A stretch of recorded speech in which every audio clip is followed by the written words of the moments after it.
Hello, I'm Arthur Black. Welcome to Weird Homes, a show that looks at the most unusual and bizarre homes in North America. Tile, stone, canvas, and junk. What are you gonna do with stuff like this? Well, if you can dream it up, you can create a whole new world for yourself, like the backyard we'll visit in Santa Fe, a backyard populated by giant women. These are some amazing Amazons. We'll also hop over to the island of Santa Catalina to check out an open-air mini mansion of mosaics. And to think it used to be a rattlesnake pit. But first, we're off to the state of Maine to see a home transformed by techno-trash. Techno-trash in the form of toy ships and circuit board cities. When you visit Wally Warren's place, don't forget your sunglasses. And wait till you meet the girls in Carolyn Lacader's backyard. And at Will and Cindy Lee Richards', it's hard to tell the backyard from the living room from the bathroom. These folks don't just make art in their homes, they make their homes art.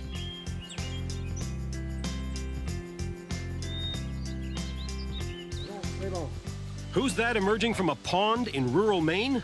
It's Wally Warren, an artist and homeowner who believes in keeping things natural. Wally loves color and form. He's also a pack rat. Never saw a piece of junk he couldn't use, which helps to explain Wally's weird wall.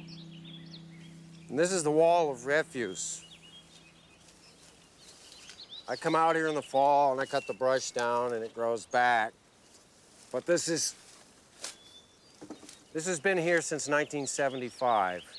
And this wall was meant to be a barrier from the road at that time, back in the 70s. And then over the years, everything grew up. It just continues to grow up. It's like a balancing plate act. You keep painting stuff and moving stuff around, and materials keep coming in, you nail them up and everything. Other parts of it are falling down after so many years, so everything just sort of keeps coming in and getting put into it. Wally discovered this property 5 miles outside the little village of Harmony in Maine way back in 1970.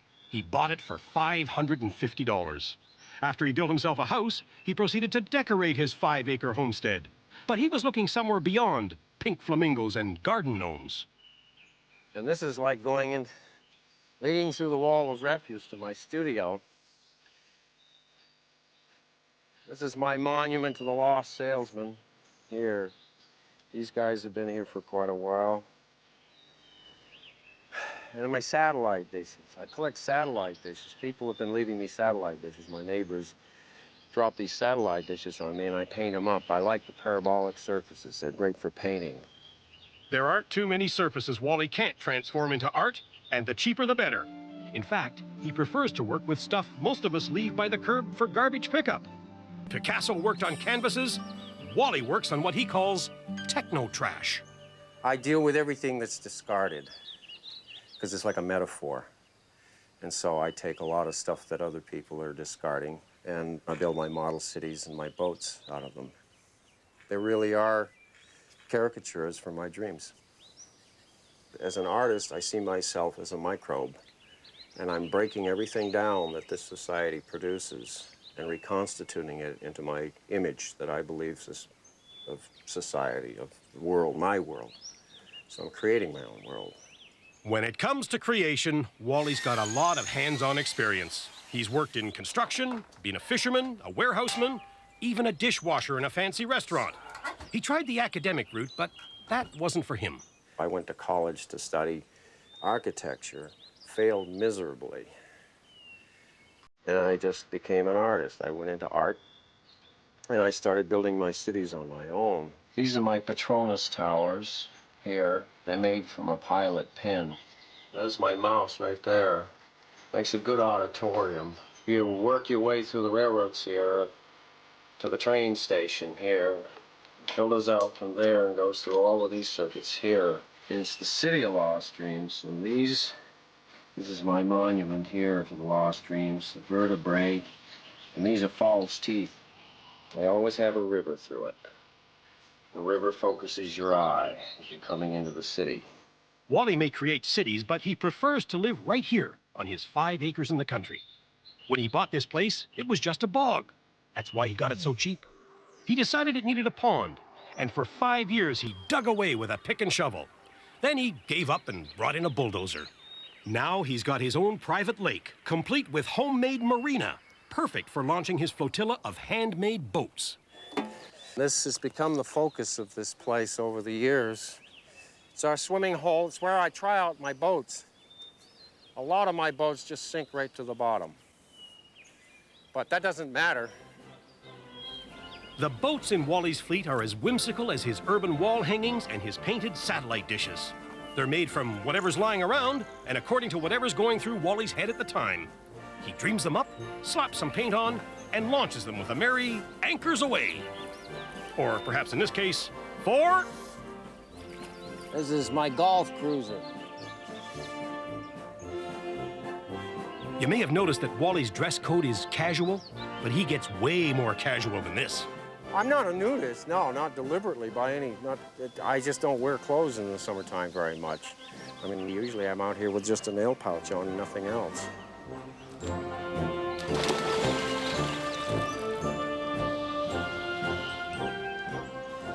It's fun to swim with them. Just jump in the pond, you know, and you swim around and at eye level.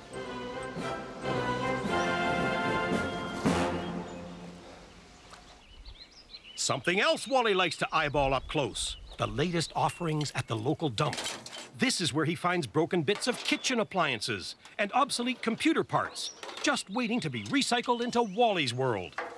Ironically, one of his two sons works in the computer industry. And what do his offspring think of dear old Dad? I think they're pretty proud of me. I think they're really glad to see me doing what I do best and do most with my life. This is the most meaningful thing I can do. And Wally figures he can keep doing it forever because the cast-off rejects of our throwaway society give him more raw material than he can use in a lifetime. As for running out of ideas, or the ability to turn those ideas into art, Wally says, not a chance. I don't believe in talent. I believe that everybody is creative and that everybody has the capability of making a sound in music, making a rhythm, and making a color, making a form. It's not something that's left up to exclusive members of society. It's like in any tribal society, everybody's an artist and everybody's a musician. And that's the world I want to see. And if the rest of the planet isn't going to get on board, well, then Wally Warren might just have to create that world himself, right here, one work of art at a time.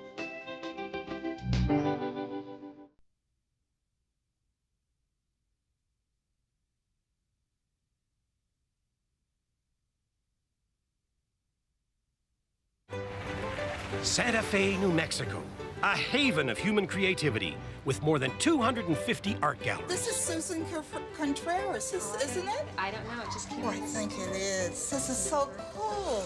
Even the thrift shops in Santa Fe are upscale. Ask Carolyn Lacader. Carolyn's one of the artists who lives here, and thrift shops and flea markets are where she pans for her artistic gold. Look peculiar?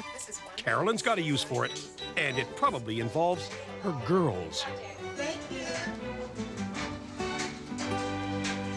This is my garden full of girls, monuments to women, and I make them out of all kinds of things. And here you can see what I did was I used paint cans for her booty and a shipping tube for her torso. And it gave me a good foundation. And none of my girls are anorexic, as you can see. And she has the cutest little butt. Isn't that cute? This is a girl bird, and this is what a lot of my sculptures look like on the inside. And here, I love this one because she looks like a bird. She's really great. She's got incredible expression, and when you look at her back, she looks like she's just about ready to take off. But before a girl takes off, she needs to get dressed up. And there isn't much Carolyn won't use when she's dolling up another garden guest. Not just dainty undergarments, but also carpet remnants, chicken wire, even a lawn chair if it works. When she's got the basic shape, Carolyn fills the form with found objects. Everything from used shopping bags to old letters to expired credit cards. Finally, she covers the whole thing with stucco. and a couple of coats of bright acrylic paint. Which one does Carolyn like best? Hey, she loves them all, but... This one is so great because you can put a glass on her booty. It can be a dual sculpture or a table. And she's wearing a hubcap because I like hats, some of my girls like hats too. Just how close are you to these gals, Carolyn? Do they all have names? I've been thinking of naming them, and if I name them, they're gonna have some real Southern names like Bertha and Beulah and Emmylou and just real Southern down-home girls. Indeed, approximately a half-acre of Southern down-home gals. But Carolyn, how come we don't see any good old boys? I come from a family of 4 girls, and I had a mother, and I have a daughter, and I kind of feel like I know what a woman looks like, and it just never occurred to me to do anything else. Carolyn's lush life in Santa Fe with her husband Edmund is a far cry from her childhood. She grew up in a family of sharecroppers in North Carolina. When most children were learning to read, Carolyn was working in the fields, picking cotton, peanuts, and tobacco. She says that when she met Edmund in New York in 1967, she was basically illiterate. He encouraged her to take courses, and a whole new world unfolded. Today, Carolyn's a certified bookworm. When you look around my house, and all the books you see in my house belong to me, because every birthday, Christmas, holiday, I get books. I love my books, and I love the fact that it's a world that I didn't have when I was a little girl. That little North Carolina girl couldn't have imagined the life that awaited her. After they married, she and Edmund lived in Mexico for 11 years. It was there that Carolyn first started to draw and paint. When her daughter Laurel went off to college, Carolyn's creative spirit blossomed anew. When she left, I threw myself more into my art, and I started to do sculptures. It was a departure from the drawings and the paintings, and it was another way of filling myself. I could replace Laura almost with all of these girls that I have around the house. Carolyn and Edmund share this space with 2 cats, a dog, and a home-based import business selling Mexican bark paper. But most of the house reflects Carolyn's many creative pursuits. And Edmund, he just sits back, pleased as punch. When I see Carol's work, I'm just in awe of her becoming an artist. I mean, it's not surprising, but on the other end, it kind of just flowed out of her, and so it's very exciting to see what has gone on in our life, and that she's become an artist very organically. Organic.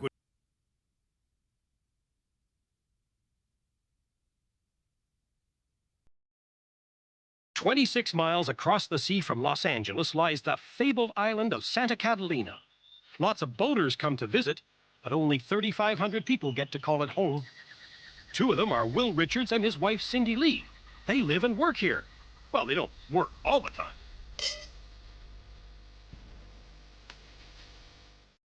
Will's an old-timer. He's had a home studio here for over 27 years. The place didn't look like this when Will showed up over a quarter of a century ago. This was just a scrubby rock and cactus hillside, and the only tenants were rattlesnakes. Little by little, Will terraced the place using tiles, bricks, and timber.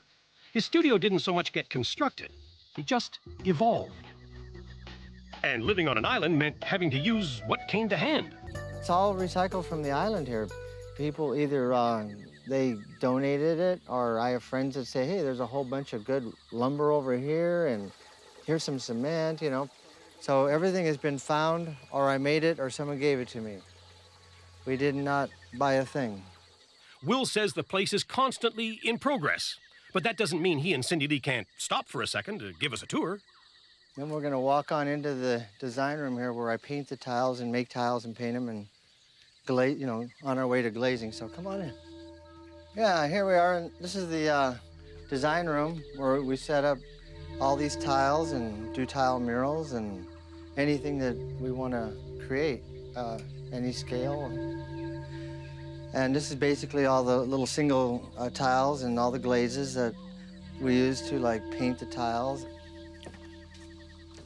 Okay, well, we're leaving the design room, and I'm just gonna show you, I got a little oil painting studio here where we keep all the paints, and we can repair stuff up here. You know, art restoration. You feeling a little dizzy? Well, there's a good reason for that. The studio is basically designed in a circular format to where, like, you came up and we're going in a circle here. That way, wherever a project is, you end up back on it, you know, because you got something going in every area, and it, no matter where you go, you always have something going on.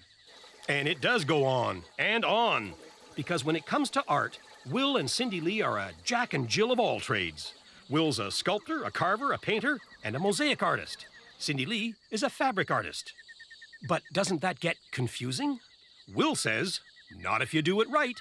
The whole secret of doing art is to not put your materials away.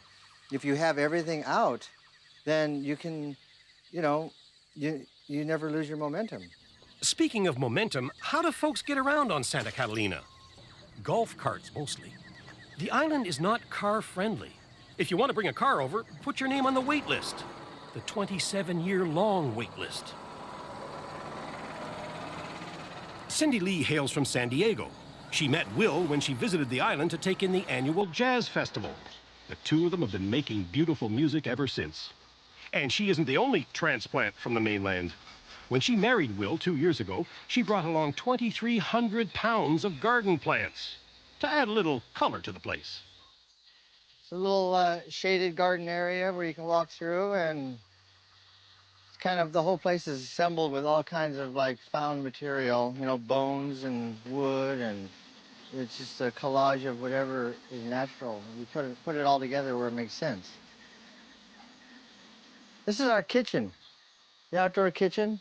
We cook on all the soapstone frying pans, and I'm built, you know, more soapstone pans. And this is a soapstone oven that I made. We're gonna be cooking in here, baking stuff. But soapstone is a really great medium to cook on, as Cindy Lee will experiment, you know. You may have noticed that the Richards place lacks one common architectural feature. There's no roof. That's because it hardly ever rains on Santa Catalina, so you don't need a roof. Not even in this room. Now we're in my favorite room, especially because of this bathtub. You never miss anything that goes on in nature, you know, you're a part of it. You'll be taking a bath and hummingbirds will come and fly by they'll just sit there in front of your face, and the birds fly through, and Playing the fountain. yeah, it's just, it's a harmony with nature is what it is. There's nothing better in the middle of the winter when it's cold and you're steaming the steamy bath and it's drizzling on you. It's just great. Okay. The other thing about this vibrant work and living space, it's compact. All this activity, from sculpting to cooking to taking a bath, takes place on a lot that's only 150 feet square. So what do you call a place like this? A home? A studio? Will's got a better word. It's alive, you know, and the more you put into it, the more you get back. And everybody that walks in the door feels the energy, and they just say, oh, this is the most beautiful place I've ever been, or, you know. And when you hear beautiful comments like that, you know you're doing the right thing. Up next, is Will scouting out a new home renovation? Nope, he's having a timeout.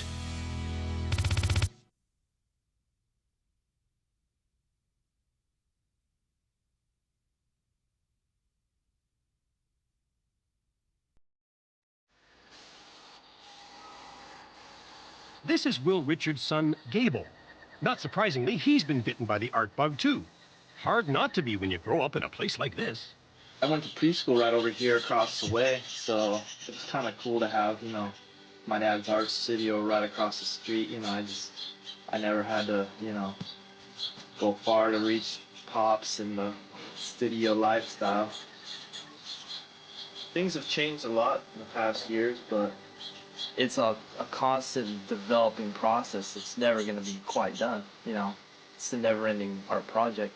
And this is Will's ace in the hole. A tree he planted as a small shrub when he first moved here 27 years ago. Will gave the tree new life, and now, whenever he needs it, the tree returns the favor. When Will gets a little frustrated or starts acting weird, up the tree, honey. Yeah. She's ended up there. And it's so He fun. sits there for a few minutes and he comes down. Yeah, It's a great attitude adjustment. it is. Yep, hard to feel boxed in when you're way up there, free as a bird, sitting in a treetop. And feeling boxed in is something Will Richards doesn't enjoy, even a wee bit. I can't even stand to be in a square room for more than an hour with drywall and no ceiling.